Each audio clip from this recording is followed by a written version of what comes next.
Malam teman-teman, aku dapat isaroh dari kemarin. Aku itu udah gampang marah, gampang tersinggung. Karena apa? Karena aku kehilangan barang, dan barang itu nggak begitu mahal, cuman berarti.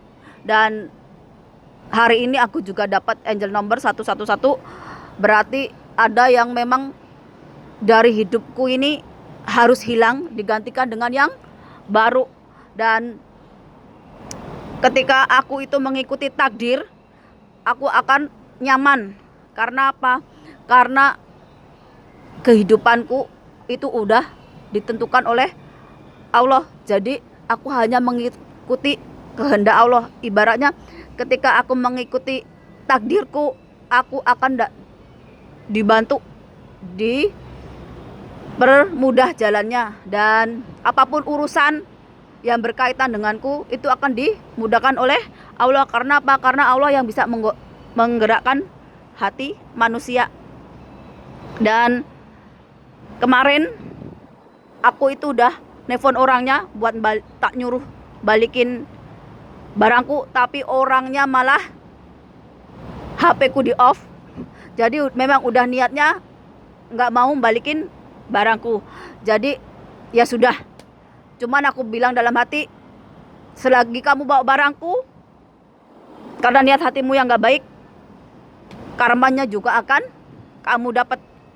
Sama dengan hari ini aku ketemu berapa orang Indonesia, baik di sosmed ataupun nyata. Aku bukan tipikal orang yang suka nyolek orang lain ataupun sengaja nyakitin orang lain, enggak. Aku tipikal, kamu baik sama aku baik sama kamu. Kamu jahat sama aku lebih jahat sama kamu. Aku gak suka debat, aku gak suka banyak omong. Yang aku keluarkan ketika aku sudah marah, aku jengkel. Kalau kamu niatnya gak baik, kalau kamu salah, berarti kamu bakalan seleh. Tapi kalau aku yang salah, makanya aku yang seleh. Kalau kamu benar, kamu selamat. Kalau aku benar, aku yang selamat. Gak kira aku ketemu siapa saja, kalau aku udah keadaan marah, aku akan ngomong seperti itu. Karena apa? Karena aku bisa baca karakter orang lain. Aku bisa baca pikiran orang lain, aku bisa baca hati orang lain, aku bisa ngerasa perasaan orang lain. Jadi aku orang Jawa asli, sama seperti yang babahku dulu, gak bakalan nyolek kalau gak dicolek. Pantangan buat nyakitin orang lain. Kalau disakitin pun kita masih bisa sabar. Makanya orang Jawa itu kan, orang Jogja terkenal dengan kehalusannya. Tapi aku beda sedikit, karena aku gak murni-murni dari Jogja. Aku percampuran dari Jawa Timur, Jawa Tengah, Jawa Barat.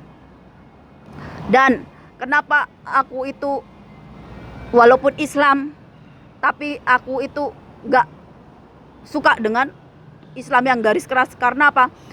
Karena nenek moyangku beragama Hindu Buddha.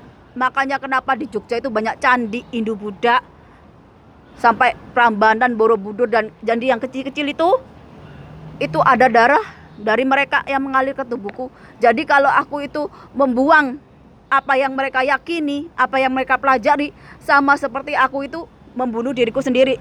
Jadi jawaban dari kenapa aku ini beda dari saudara-saudaraku yang lain, dari orang kebanyakan di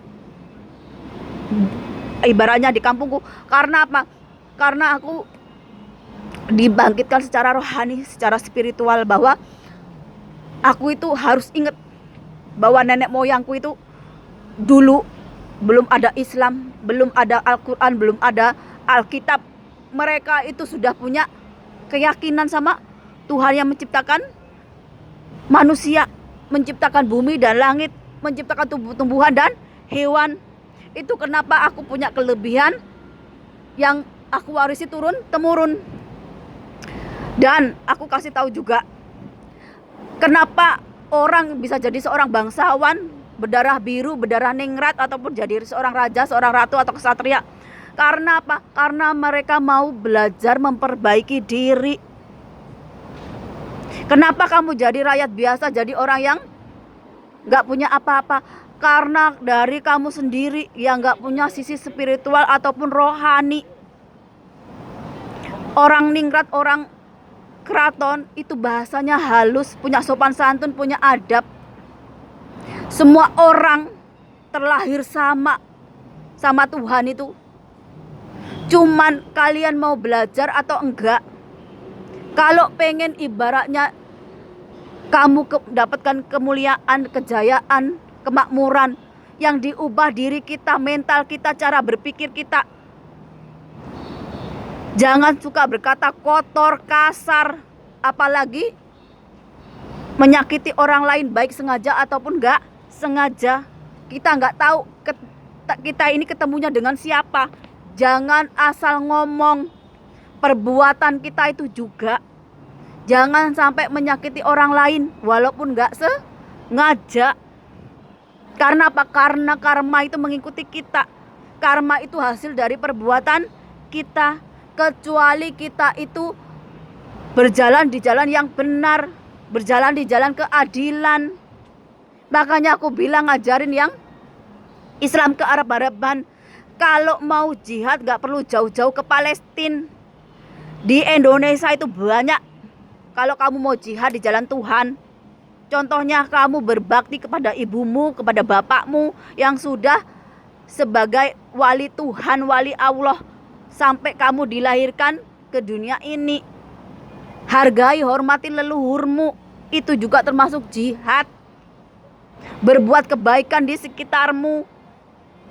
Kamu lihat pemerintahannya korup, pemimpinnya kekuasaan seenak jidatnya. Kamu lihat bagaimana moral rusak.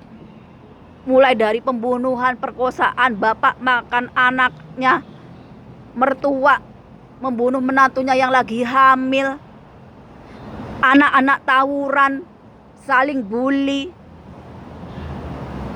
Itu juga kamu bisa jihad di situ, memperbaiki akhlak mereka. Itu termasuk jihad di jalan Tuhan, menegakkan kebenaran, keadilan di bangsamu sendiri, di negerimu sendiri, di lingkunganmu sendiri. Kita kalau mengubah sesuatu, yang diubah itu diri kita sendiri, baru ke orang lain. Jangan sampai gajah di depan mata gak kelihatan, semut di seberang lautan kelihatan. Ini buat Islam yang ke Arab-Araban nih. Gak usah jumawa, apalagi sampai bilang orang Jawa bisa membunuh tanpa menyentuh. Pikir pakai otak. Gak kira Yahudi, gak kira orang Palestina. Ada yang baik, ada yang buruk. Mereka itu menjalani karma mereka sendiri. Kalau mereka perang ya hasilnya adalah kerusakan. Gak kira Palestina, gak kira Israel, kalau menang mereka akan kiamat sendirinya. Apa itu kiamat? Hasil perbuatan dari mereka sendiri. Itu yang kalian lupa. Gak kira Palestina, gak kira Israel, kalau menang akan kiamat. Kenapa? Karena mereka adalah perusak. Mereka bisa hidup damai kalau mau. Tapi mereka yang gak mau damai. Kalau mereka mau damai, gak mungkin Muhammad Yasir Arafah itu dibunuh.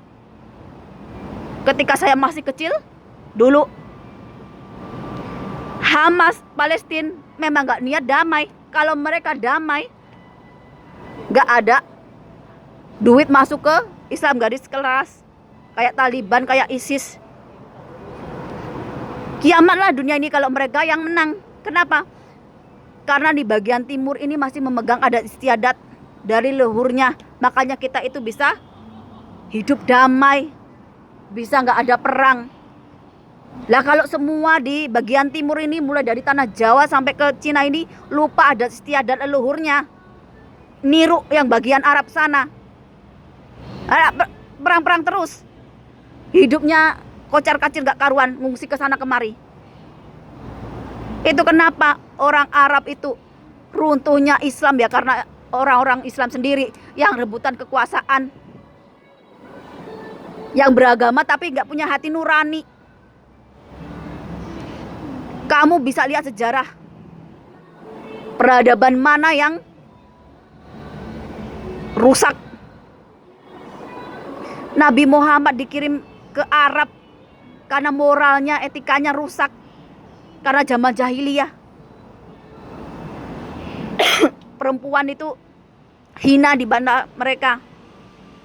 Kalau bayi perempuan langsung dikubur. Itu kenapa Nabi Muhammad dikirim ke sana. Sedangkan di Indonesia, di Nusantara, di bagian sini udah mengerti namanya moral, etika. Karena ajaran Buddha itu ajaran Dharma, membawa kebaikan ke alam semesta ini. Begitu juga Hindu yang dari Nusantara, menyatu dengan alam. Sifatnya membela kebenaran dan keadilan. Makanya jangan lupa sejarah. Sejarah bangsa sendiri lupa. Bangsa lain yang digede-gedein. Kalau mau jihad, mau masuk surga nggak perlu jauh-jauh. Cari di keluargamu, cari di tempatmu. Mana yang bisa dibantu. Kalau ngomong itu dijaga. Dengan siapa kamu ngomong. Bener-bener kurangi namanya ngomongin orang, berkata-kata kasar, berkata-kata kotor. Agar apa? Agar pelan-pelan diri kita ini dibersihkan. Tahu nggak, kalau kamu dikasih kesulitan hidup, kamu dikasih musibah, apa yang kamu cita-citakan atau kamu mau apa itu selalu dapat kesulitan. Kamu harus lihat itu tandanya kamu disuruh memperbaiki diri. Karena aku jengkel sama mbaknya ini. Orang sini niatnya baik malah ngomongnya ngelatur.